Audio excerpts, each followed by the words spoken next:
La prophétie du météore, écrit et conté par Rafadam. On frappe à la porte avec insistance. Je sursaute, vois qu'il est 4 heures du matin à la pendule. La pièce est éclairée par quelques fausses bougies, celles qui ont des piles, et des lampes de chevet ici et là. Nadia se lève de son fauteuil, elle repose le vieux livre et se frotte les yeux. Je commence à m'inquiéter de son manque de sommeil. « C'est Nadine. Ouvrez vite, s'il vous plaît. » Nadia enlève la sécurité et la porte de bois grince sur ses gonds. « Venez vite. Je ne sais plus quoi faire. Franck ne dit plus rien. Il a les yeux dans le vide. Je ne sais pas quoi faire. » « Ça va aller, Madame Davis, calmez-vous. » Je me relève pour la rejoindre, mais Nadia me dit de rester là. Je lis dans ses yeux qu'elle est sérieuse. Inutile d'insister. Nino commence à grogner. Je pose une main sur son crâne et tente de ramener son attention sur moi. Elle referme la porte et suit Madame Davis et le faisceau lumineux qui sort de sa lampe torche. Je les regarde s'éloigner dans la nuit noire. Nadine porte une laine. La température a dû diminuer parce que j'ai les pieds gelés. Je regarde le thermomètre accroché au-dessus de la commode verte. 15 degrés. Oui, il fait beaucoup plus frais. Je vais vers l'armoire et je prends le premier sweatshirt que je trouve. Il est rose, avec une licorne imprimée dessus, tout délavé. Elle l'a depuis qu'elle a 13 ans. Comme quoi on trouvait encore des vêtements de qualité à l'époque. Je l'enfile. Il est un poil trop serré, mais ça va. Quoi ? Me regarde pas comme ça. Au moins ça me tient chaud. Je me rue sur mon chien et le chatouille. Mais il ne réagit pas, l'humeur n'y est pas. Normalement, mon chien se met les 4 pattes en l'air et gesticule dans tous les sens. C'est là que je comprends qu'il y a un truc qui cloche. Il va vers la porte et se met à aboyer. Il gratte le parquet en bois. Un cri strident s'élève dans la nuit. Je reste de marbre, puis je me rue vers la porte. Nino court vers la maison. Je suis déjà essoufflé. Mon smartphone éclaire les pierres au sol, puis le gravier des Davis. Leur porte est fermée. La fenêtre du salon se brise et quelque chose en sort. Je dirige la lumière vers elle. C'est Frank Davis. Il se relève péniblement. « Monsieur Davis, que se passe-t-il » Mais Nadia sort comme une furie, un couteau de cuisine à la main. « Va-t'en, Dan ! Va-t'en, Dan !» Frank se relève. Je l'éclaire du mieux que je peux. J'essaie de capter son regard, mais il reste stoïque. Aucune émotion humaine ne se lit sur son visage. Rien. Il est parfaitement impassible. Nino grogne. Il montre les crocs et se tient près de Nadia qui brandit le couteau. Je n'ai pas le temps de dire quoi que ce soit que Nino se jette sur Frank et le mord à la jambe. Le vieil homme ne crie pas, il ne gémit pas, prend l'une des pierres qui entourent la roseraie et frappe Nino au crâne avec une force prodigieuse. Un coup sec. Mon chien lâche prise, tué sur le coup. C'est là que je sors de ma torpeur. Mais avant que je puisse me ruer sur lui, Nadia me donne un coup d'épaule et je tombe à terre. Le smartphone et la lumière de la maison éclairent tout juste assez le corps à corps. Nadia essaye de lui planter le couteau dans le torse, mais il résiste. Monsieur Davis n'est pas précisément un athlète. C'est un vieux monsieur, avec une bonne constitution, certes, mais c'est un vieux monsieur, vous comprenez, avec des problèmes d'arthrite et de l'asthme. Ce n'est pas Frank Davis que j'ai devant moi. Nadia parvient à planter le couteau. Elle le ressort, lève les 2 mains bien haut pour lui asséner le coup de grâce, mais Frank la repousse violemment et prend la pierre à pleine main. Je cherche une pierre dans la pénombre, en saisis une et la lui jette de toutes mes forces. Elle percute l'arrière de son crâne. Quand j'étais petit, mon coach de baseball m'a dit que j'avais peut-être une carrière devant moi. Mais j'avais écouté ma mère et suivi des études aussi rébarbatives qu'inutiles. Mais il y a des choses innées qui ne se perdent pas. Frank est déstabilisé. Je prends mon smartphone et l'éclaire. Il a le crâne en sang, il se retourne et je le vois, l'immonde regard, vide et hostile. Pas même un robot vous aurait foutu une frousse pareille. Un requin eût été plus agréable en face à face. Mais avant qu'il ait pu faire un pas vers moi, une lame sectionne sa jugulaire. Nadia porte un autre coup et le couteau reste planté au travers de sa gorge. Il tombe sur ses genoux, puis la tête la première. « Il a tué sa femme, et je suis peut-être infecté. Va-t'en, va-t'en !» Je veux rester, secourir Nino, aller voir si Nadine n'est pas juste blessée, prendre Nadia avec moi, me marier avec elle, partir loin, me réveiller de ce cauchemar indicible. « Fuis, Dan, prends le livre, prends la route, pars le plus loin possible. » Je veux m'approcher, la serrer dans mes bras. « Obéis, fais ce que je te dis. tu m'as jamais aimé. Obé. Je recule. Elle a déjà l'air un peu différente. Son regard vient de changer, comme une absence, comme votre pote qui a trop bu et qui décroche. C'est très perturbant, je recule sans la perdre du regard, puis je me mets à courir vers la maison. C'est la merde que je dis à haute voix comme un mantra pour me rassurer. C'est la méga merde. Je rentre à toute vitesse. Je mets le livre dans le sac à dos de Nadia. Je réfléchis à ce qui pourrait être utile. D'abord un couteau de cuisine, puis de quoi manger. Je mets les crackers, les cacahuètes, les bananes et tout ce qui est facile à manger. Je ressors et cours vers la voiture. J'ouvre la portière, balance le sac côté passager. Je suis au volant. J'allume le moteur et dans la lumière des phares, je la vois. Elle a le couteau en main. Elle se rue sur moi. Je fais marche arrière, puis dérape. Dans le rétroviseur, je la vois courir après la voiture. Puis elle disparaît dans la nuit et je conduis mécaniquement avec cette vision d'horreur en tête. Ma conscience n'a pas le pouvoir de comprendre, de pleurer, de faire le deuil. Je conduis. Je suis en voiture. Je roule sur la départementale qui s'enfonce dans les montagnes. Avant la fin du monde, la fin de mon monde à moi. Nino est mort. Nadia n'est plus. Que vais-je devenir à présent? Qu'attends-tu de moi, Dieu? C'est la merde. Combien de temps je roule? Je ne sais plus. Mais je prends une route que je connais pas, et je roule à vive allure, jusqu'à ce que la fatigue abatte mes paupières. Une première fois, puis une deuxième. Au troisième fermement de paupières insistant, je dévie un peu de ma trajectoire. J'ai un haut-le-cœur et je rectifie la trajectoire avant de me garer sur la bande d'arrêt d'urgence. L'émotion a totalement drainé mon énergie. J'ai tellement d'impressions fortes que c'est comme si mon cerveau était dépassé et que seul l'inconscient et le rêve peuvent s'en charger. J'éteins les phares, je vérifie que les portières sont fermées à clé, j'incline mon siège et je m'endors dans la minute. De toute manière, il n'y avait que ça à faire. Je ne savais pas où aller. Je ne savais même pas ce que je faisais. Nadia avait sans doute besoin de mon aide. Si elle était infectée, peut-être fallait-il simplement la mettre en isolement et l'étudier avec une camisole de force, c'est entendu. Mais c'était trop de conjectures. La journée avait eu son quota d'emmerde. Je sombre comme j'ai rarement sombré. Un sommeil de plomb qui ne s'interrompt qu'avec le son d'une voiture au petit matin. Je la vois s'éloigner, puis une deuxième arrive, ce qui est rare sur ces routes peu empruntées. Je regarde mon smartphone. Naturellement, plus qu'1% de batterie. Je regarde où je suis sur la carte. Je vois à peu près, puis le téléphone s'éteint. Une autre voiture passe à vive allure. Décidément, je ne sais pas quoi faire, mais je me décide à les suivre. De toute manière, je ne me vois pas maîtriser Nadia tout seul. Il faut que je trouve la police ou l'armée, quelqu'un de compétent pour ce genre de cas. Si tant est que ça existe. J'enclenche la première, puis freine brutalement en entendant le coup de klaxon. Une autre voiture vient de passer, avec les amitiés du conducteur. « Regarde ce que tu fais, pauvre con !» Eh bien, le pauvre con, il t'emmerde. Je le suis, ce con. Je le colle pas trop, mais je peux pas vraiment faire autrement, vu qu'une autre voiture se joint au bal des survivants.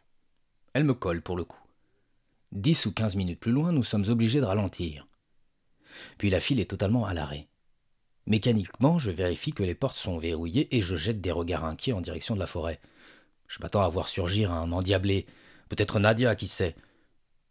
J'entends klaxonner au loin, impossible de voir ce qu'il se passe depuis mon siège. Je regarde dans mon rétro latéral. Rien d'anormal.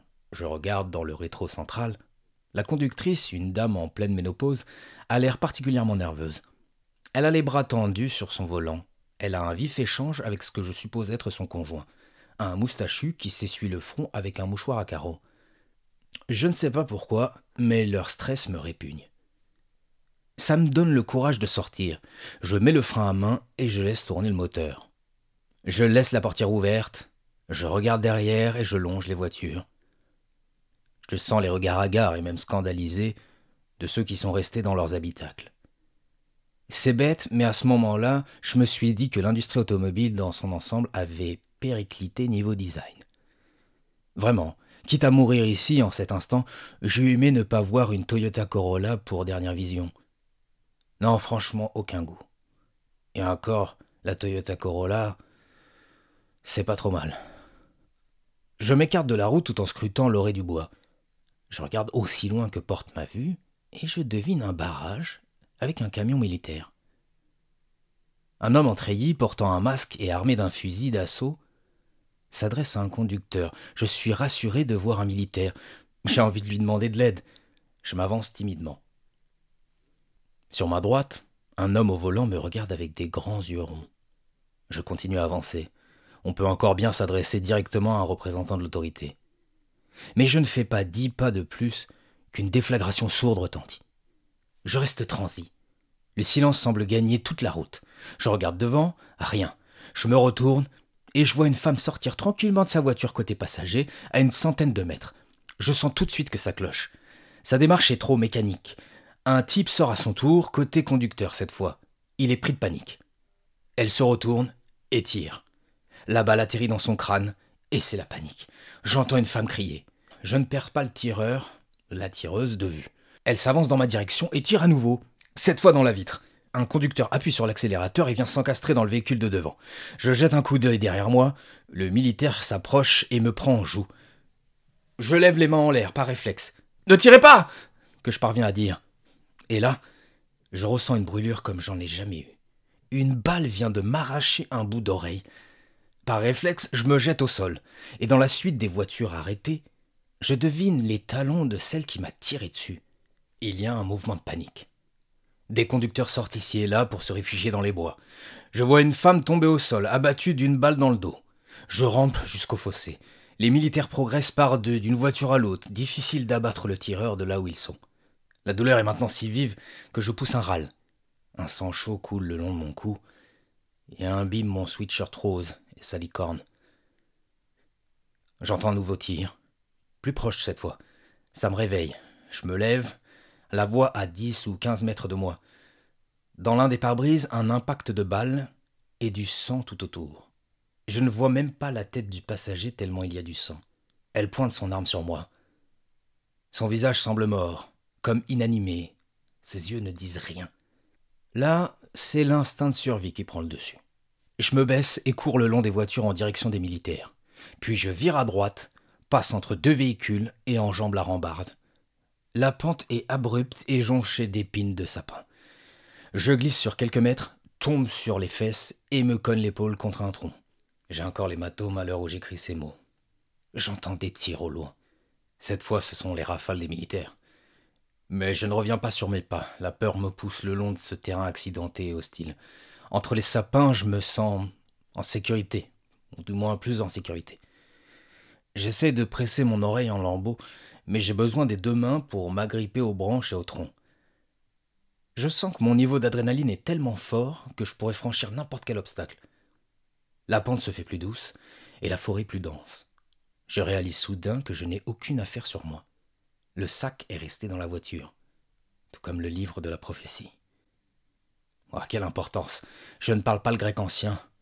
Par contre, mon portable, ma pièce d'identité ou encore ma carte bancaire auraient encore pu être utiles. C'est du moins ce que je pensais à ce moment-là. Mais tant pis. J'avais encore la femme au visage pâle en tête. Vous auriez vu son visage sans expression, si dérangeant, si inquiétant. Comme ces robots qui ressemblent tant à des humains, mais dont on sent bien l'absence de vie. Je venais d'expérimenter la vallée de l'étrange, vous savez, formalisée par le roboticien Masahiro Mori. J'en ai la chair de poule quand j'y repense, et ces visages à moitié morts hantent la plupart de mes nuits. Point positif, c'est le matin, ce qui veut dire que j'ai quelques heures de jour devant moi pour trouver un refuge. L'idée de secourir Nadia m'apparaît soudain comme irréaliste. J'enlève mon sweatshirt et je m'en fais un turban pour éponger le sang. Je sens que mon oreille ressemble plus à un brocoli qu'à une oreille. Ça fait mal, mais je me dis que c'est mieux qu'une balle dans la jambe ou à la main. Je relativise comme je peux. Et je me dis aussi que ceux qui deviennent fous sont étonnamment doués pour tuer. En supposant que cette femme ait été une citoyenne lambda, elle n'avait sans doute jamais tiré à l'arme à feu auparavant. Or, elle venait d'abattre de sang-froid plusieurs types. Et elle m'avait presque éclaté la tête. Un frisson me parcourt l'échine à chaque fois que j'y pense. J'arrive enfin sur du plat. Je suis en pleine forêt. Je reprends mon souffle contre un arbre au tronc large. Mais le repos est de courte durée. Un homme dévale la pente. Je me cache derrière l'arbre. Il passe à mon niveau sans me voir et s'éloigne. Il est apeuré. Obèse, il tient son jean d'une main pour éviter qu'il ne tombe. Je le regarde s'éloigner. Puis je sursaute. Un tir vient de fendre les airs. L'écho part dans toutes les directions, bute contre les arbres, semble résonner pendant toute une éternité. Je fais corps avec l'arbre. Je n'ose plus bouger. J'entends un râle de douleur. « Ah, ma jambe! Non, je vous en prie !» Un deuxième tir s'élève dans les airs. Je serre les dents. J'aimerais bien rentrer dans l'arbre. Je viens de me pisser dessus. Ce serait bien d'être un arbre dans ce genre de situation. L'urine coule le long de ma jambe droite et se répand dans toute la chaussette. Je peux vous dire que vous n'en avez absolument rien à faire de vous faire pipi dessus. Dans ces cas-là, vous avez juste envie que ça passe. Je tends l'oreille. Difficile de dire ce qui se passe. Je crois qu'il s'éloigne. Mais pour en être sûr, il faut que je jette un œil. Et je n'en ai pas la force. Alors j'attends. J'attends longtemps, vraiment longtemps. Est-ce que d'autres vont dévaler la pente, pourchassés par des fous qui tuent de sang-froid? Je ne sais pas quoi faire. Et ce niveau d'impotence me répugne pour le coup. Je longe lentement le tronc jusqu'à ce que je puisse voir. Je vois l'homme à terre, mais pas son tueur. Je scanne la forêt du mieux que je peux, mais je ne vois qu'un enchevêtrement interminable de troncs. Je me décide à y aller. Je m'approche de l'homme. Il gît sur le dos, les bras le long du corps. Une balle dans la jambe droite et une autre. Eh bien, l'autre a éjecté sa mâchoire inférieure. J'ai la gerbe. Je vomis à quelques pas de lui. Je crois qu'il me reste plus qu'à déféquer et on sera au top. La peur me prend aux tripes et je me ressaisis. Revenir sur ses pas ou continuer? Je continue, tout en jetant des regards alertes derrière moi et au devant. Je fais attention où je mets les pieds. Faudrait pas faire craquer une branche. Vous savez, ce genre de branche morte qui craque bien fort dans le silence de la forêt et sonne votre glas. J'ai la bouche pâteuse. J'ai soif. Et je prendrais bien une bière. Ce matin-là, je n'ai croisé personne dans les bois. J'ai continué à avancer, jusqu'à ce que je retombe sur la départementale. Mon oreille commence à me démanger. Il me faut un miroir et de quoi la désinfecter. Je longe la route tout en jetant régulièrement des regards derrière moi. Le moindre bruit dans les bois me fait sursauter. J'ai la peur au ventre. J'entends une voiture arriver. Je me cache dans les buissons. Elle passe à toute allure. Encore un qui va essayer de sortir de la ville. Mais après l'incident dramatique du barrage, je n'avais pas tellement envie de réessayer. J'avais plutôt envie de me barricader en attendant que les militaires sécurisent les lieux. J'ai encore bon espoir à ce moment de l'histoire. Je ne suis pas totalement brisé de l'intérieur. Après 20 minutes de marche soutenue, j'aperçois les maisons du quartier résidentiel des Amoureux. Ne vous fiez pas au nom. Ce quartier ne consiste qu'en 3 rues parallèles monotones et des maisons à vous ôter toute envie d'aimer. Mais au moins, c'est un quartier tranquille et qui n'a pas été pulvérisé par le météore. Je quitte la départementale et prends la petite route mal goudronnée qui descend à 45 degrés. Ce sont des petits vieux qui habitent là. Dans les années 70, la départementale ne passait même pas par là, et c'était une petite bourgade ouvrière. Puis l'usine de calcaire a fermé, et les retraités ont remplacé les familles ouvrières. J'imagine que ces pauvres pommes sont apeurés, enfermés chez eux, à attendre. Peut-être que certains sont morts de frousse. Une émotion forte à cet âge-là peut arrêter le cœur. Je pense déjà à une approche. Comment rassurer la personne et la convaincre de m'accueillir? Difficile. J'espère trouver une demeure abandonnée, pour être honnête. Ce serait plus facile pour tout le monde. D'autant qu'on vit aux États-Unis, le pays où prolifèrent les armes. Tous les petits vieux ont leur revolver par ici. Et un coup est si vite parti dans ces conditions. J'arrive à la première maison. Je ne vois aucune lumière à l'intérieur. La rue bordée de petits arbustes est déserte. Une benne à ordures a déversé ses déchets sur la route. Je monte les marches du porche. Je regarde par la fenêtre qui donne sur la cuisine. Personne. Je jette un coup d'œil côté rue et j'entrevois des jambes. Étendues à même l'allée du voisin, inerte. Je ne l'avais pas vue depuis la rue. Une couverture brune recouvre le buste et la tête. Je reviens sur mes pas, je regarde de plus belle. Toujours aucun signe de vie. Je m'avance dans la rue à pas feutrés, jusqu'à la clôture du voisin. Je l'ouvre et je vais jusqu'au corps. Je ne peux pas m'empêcher de regarder, comme pour vérifier si la personne est bien morte. Je soulève le drap et j'aperçois le visage d'un vieil homme crispé par la peur. Son cou porte des marques de strangulation. Je remets la couverture en place. Je me souviens avoir pensé que si on s'attaque au petit vieux, c'est vraiment la fin. Quelqu'un a eu au moins la décence de le recouvrir d'une couverture. Mais ça ne me convient pas. Un devoir m'incombe. Je prends le vieil homme par les aines et le traîne. Je contourne la maison par la petite allée jusqu'au jardin. Le cadavre est maigre, mais son inertie est lourde. Les talons de ses vieilles chaussures dessinent 2 sillons dans la pelouse asséchée par la chaleur. Encore que, comme je vous l'ai dit, la température s'est refroidie quelque peu. De part et d'autre, il y a de grandes haies. Une table en bois et 4 chaises, un parasol pour donner de l'ombre, un petit cabanon au fond, et une porte dessinée dans le mur en bois. L'homme a fait mettre un Bouddha de pierre entouré de fougères. C'est là que je vais l'enterrer, au pied de la statue impassible. Je vais chercher une pelle dans le cabanon et je me mets à creuser. L'air estival redevient lourd d'heure en heure. Je creuse sans me presser, tout en jetant des regards inquiets à l'allée qui mène à la rue. Parfois, je m'arrête pour reprendre mon souffle et prêter l'oreille. Je devrais peut-être inspecter la maison, que je me dis soudain. J'hésite, mais le corps peut bien attendre. Il faut que je désinfecte mon oreille. Je monte les petits escaliers en bois blanc et là, je reste de marbre. Il y a un autre corps étendu sur la véranda. Ils l'ont recouvert d'un drap imbibé de sang. Je le soulève. La vieille dame a le visage fendu en 2. La lacération est si profonde que je vois l'os de son crâne. Je mets une main devant ma bouche. Bande d'enculés, que je me dis. Météore ou pas, parasite invasif ou non, c'est pas des choses tolérables. Je crois que je vais creuser jusqu'à la nuit venue.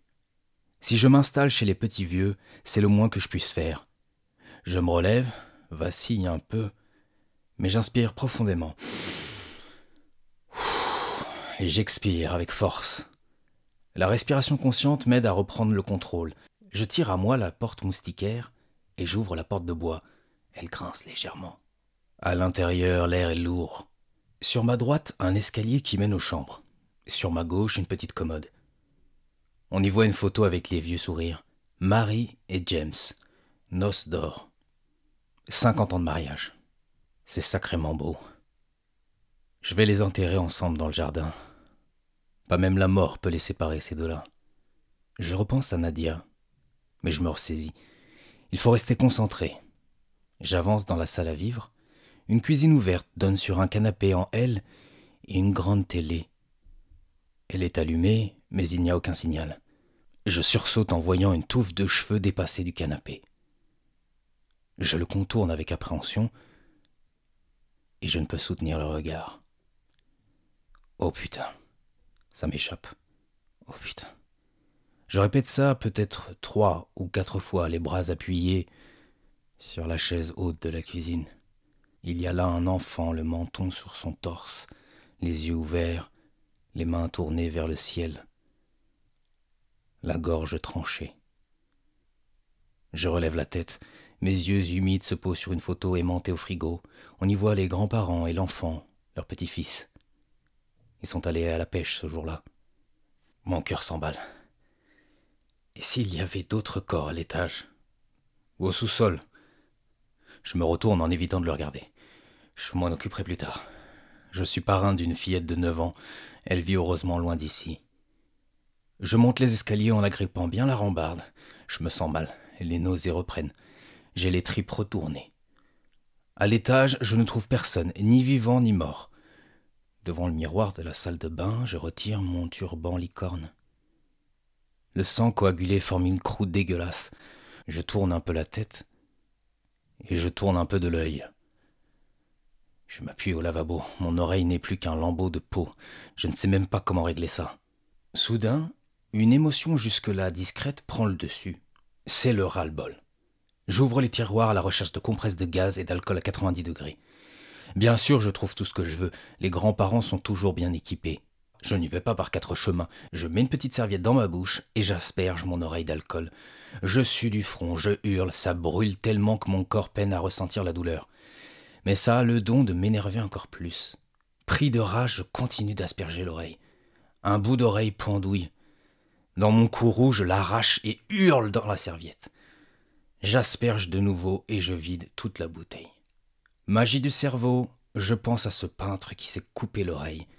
Avait-il subi la venue d'un météore, lui aussi? Je presse ce qu'il reste de mon oreille avec la compresse, puis je bande le tout. Quelqu'un doit payer pour ça. Oui, vous m'avez entendu, pour les petits vieux, pour ma maison. C'est ce que je me dis. Mais qui? Les aliénés? Dieu?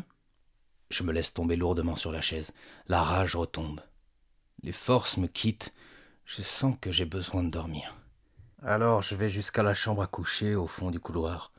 En chemin, je croise la chambre du petit. Il est fan des Spurs et Wenby. Il collectionne les romans de Stephen King. Ça ne m'a pas surpris sur l'instant, mais maintenant que j'y pense, il est trop jeune pour ce genre de littérature. À moins que ce ne soit moi qui soit trop has-been. En fait, ça fait une éternité que je n'ai pas lu un roman au coin du feu avec une tisane, alors qu'il pleut dehors. Comme c'est bon ces moments où tu n'es personne et que tu ne vas nulle part. Et pourtant tu es ce personnage que tu découvres et tu t'évades avec lui. Par l'imagination, je crois que je comprends enfin la signification de la vie. Oui, la proximité avec la mort me fait comprendre que rien ni personne n'est déconnecté du tout. Que le tout est comme un grand organisme vivant. Que nous en sommes partis. Comme le cœur ferait partie du corps. Qu'il n'y a rien à gagner et rien à perdre au fond. Que le sentiment du moi séparé est une énorme farce. De mauvais goût, je m'écroule sur le lit king size de Mary et James Waters. Et je m'endors jusqu'à la tombée de la nuit. Je ne prends même pas la peine de verrouiller la porte. Je n'ai plus la force. Je m'abandonne au moment. Je ne prends aucune responsabilité sur rien.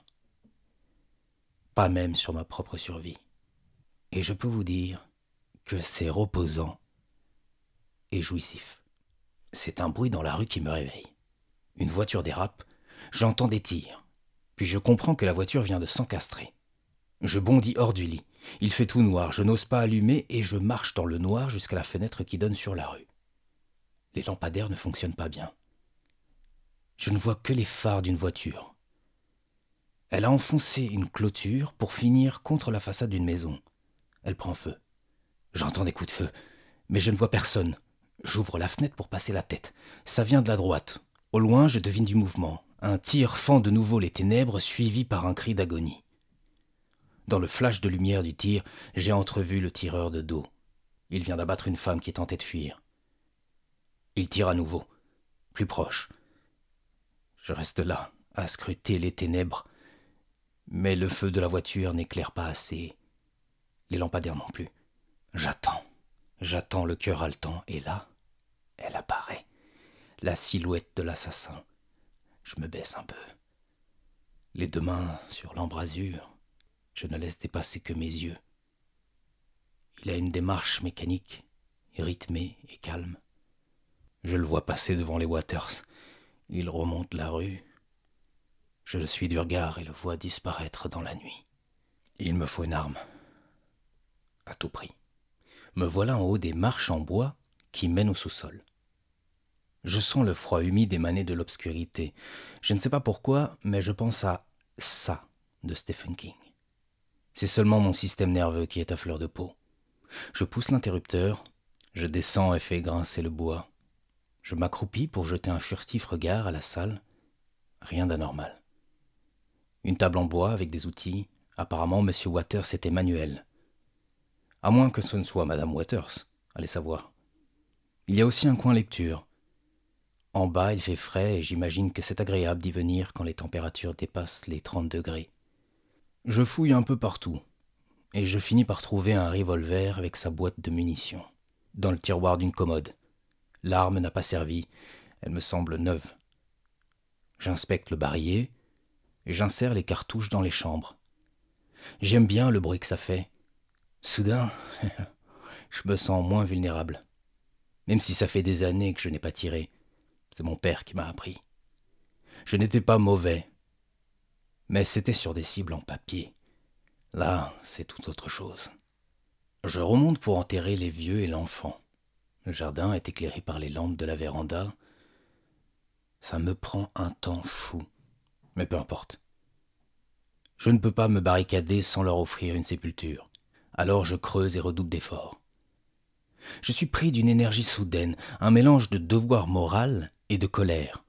Je finis par déposer l'enfant dans sa fosse. Il est enveloppé dans un drap blanc tacheté de sang. Je mets des pelletées de terre, je sens mes poils s'hérisser. Mes mâchoires commencent à me faire mal tellement je serre les dents. Il y a beaucoup de colère en moi. J'entends un bruit. Je tends l'oreille car je ne suis pas très sûr. Cette fois j'entends bien la voiture, devant la maison. Je laisse tout en plan, me saisis du revolver et vais me cacher dans les buissons, là où il fait le plus sombre. À plat ventre, mon souffle balaye un peu la terre. J'essaye de respirer par le nez pour faire le moins de bruit possible. Je me fige. Il y a un homme à l'angle de la maison. À sa démarche, je sais qu'il n'est pas des nôtres. Il a ce truc mécanique à faire frémir. Je reste là. Il s'avance vers les deux tombes et la fosse de l'enfant. Il s'accroupit, reste immobile, tend son arme et tire 2 coups de feu sur le cadavre. Je sursaute mais il ne me voit pas. Les échos des tirs se perdent dans la nuit. Je suis sidéré. Puis la colère me prend, si violemment que je dois détourner les yeux pour me ressaisir. Quand je regarde à nouveau dans sa direction, il s'éloigne lentement. Ne me demandez pas pourquoi, mais je ne suis pas resté dans l'ombre. Je n'avais aucun instinct de survie en cet instant. La colère était bien trop forte. Je me lève et je vais à sa rencontre. Il vient de disparaître à l'angle de la maison. Je passe une tête. Personne. J'avance, puis je le vois dans la rue qui s'éloigne. Il tourne soudain ses talons. Je reste accroupi dans l'ombre. Il regarde la maison. Je peux voir son visage inexpressif, si terrifiant. Aucune émotion à laquelle se raccrocher. Il continue son chemin. Quelqu'un doit payer pour le petit et ses grands-parents, je vous l'ai dit. La colère en moi s'est réveillée. Je rampe jusqu'à la clôture, l'ouvre tout doucement pour ne pas la faire grincer, puis je cours vers lui. Il entend mes pas sur la route. Et là, je trébuche et tombe sur un genou. Ma jambe est engourdie. Il pointe son arme sur moi. Tire. La balle ne part pas. La balle ne part pas. Je pointe mon revolver et envoie une cartouche dans sa tête. Le front part en arrière sous l'impact et il tombe, raide mort. Je reste les 2 mains sur mon revolver sans bouger. La fumée du tir fait danser les lumières des lampadaires. C'est poétique. Je viens de tuer un homme, ou ce qui ressemble à un homme. Alors je me dis qu'il faut leur donner un nom. Ma conscience qui n'assume pas encore le meurtre qui vient d'avoir lieu. Même s'il a voulu me tuer et que j'ai agi en légitime défense, j'ai choisi de le tuer avant qu'il me voie. C'était un meurtre avec préméditation. Mesdames, messieurs, il faut que je lui donne un nom. Il faut que je leur donne un nom. Les météoriens, c'est le nom qui me vient. Vite que je me dis, faut pas rester là. Les tirs vont attirer d'autres météoriens. Je me relève, prends l'arme du type. La balle a fait sauter le haut de son crâne. De la cervelle macule le bitume. Je détourne le regard et je reviens vite chez les Waters. C'est chez moi désormais. Le météore m'avait pris ma maison, mais il m'en avait donné une autre. Et s'il y a quelque chose que vous devez savoir, c'est que je suis soleil vierge et lune balance. Je suis très attaché à la terre et l'injustice me met hors de moi. En temps normal, je n'aurais pas cherché d'emmerde et je me serais contenté d'une routine tout à fait banale dans un quartier résidentiel. Mais j'étais désormais en mission. Quiconque essaierait de s'approcher aurait à payer le prix fort. On ne tue pas des gens impunément. Et j'en ai rien à faire que ce soit à cause du météore. C'était ça ou la folie pour moi. Et puis je crois que dans ces moments de dangers extrêmes, j'ai trouvé la paix de l'esprit. Non, sans déconner, vous vous arrêtez tout bonnement de penser, et une sérénité vous gagne. Vous devenez totalement présent et disponible à la situation. C'est pour cette raison que certains recherchent les sensations fortes, pour se libérer de la pensée. J'avais la chance de vivre dans un monde de peur et de chaos d'une certaine manière. À moins que je ne devienne un peu fou. Je ferme les portes à clé cette fois. J'éteins toutes les lumières et j'attends à l'étage, près de la fenêtre, avec mon revolver et mes munitions. Je vois la route et le type étalé au milieu. Je ne ressens pas de culpabilité à ce stade. Elle n'est venue que bien plus tard. J'ai son arme, un Glock, un pistolet semi-automatique, une arme beaucoup plus fiable, avec un chargeur de 17 balles dans ce cas. Le météorien avait donc tiré 17 fois. 17 balles. S'il n'avait pas tiré sur le cadavre de l'enfant, je serais mort à l'heure où je vous parle. C'est un signe du destin. Dieu veut que je vive. Encore un peu. Fallait que je trouve des munitions pour le Glock. Oh, je pensais naturellement à l'armurerie de Jawick Street, environ 40 minutes de marche d'ici. Les lampadaires, comme je vous ai dit, ne sont vraiment pas très puissants. Certains ne fonctionnent plus du tout. Mais on voit tout de même. Je reste là, patiemment. J'ai des fourmis dans les jambes. Alors je vais me chercher une chaise. Je prends un couteau dans la cuisine. Si un corps à corps était nécessaire, ça pouvait servir, et ça éviterait une déflagration. J'attends, mais rien. À l'aube, je me couche. Je ne retire pas mes habits, et je dors avec mon revolver à la main. J'espère que cette suite t'a plu. Laisse-moi un commentaire.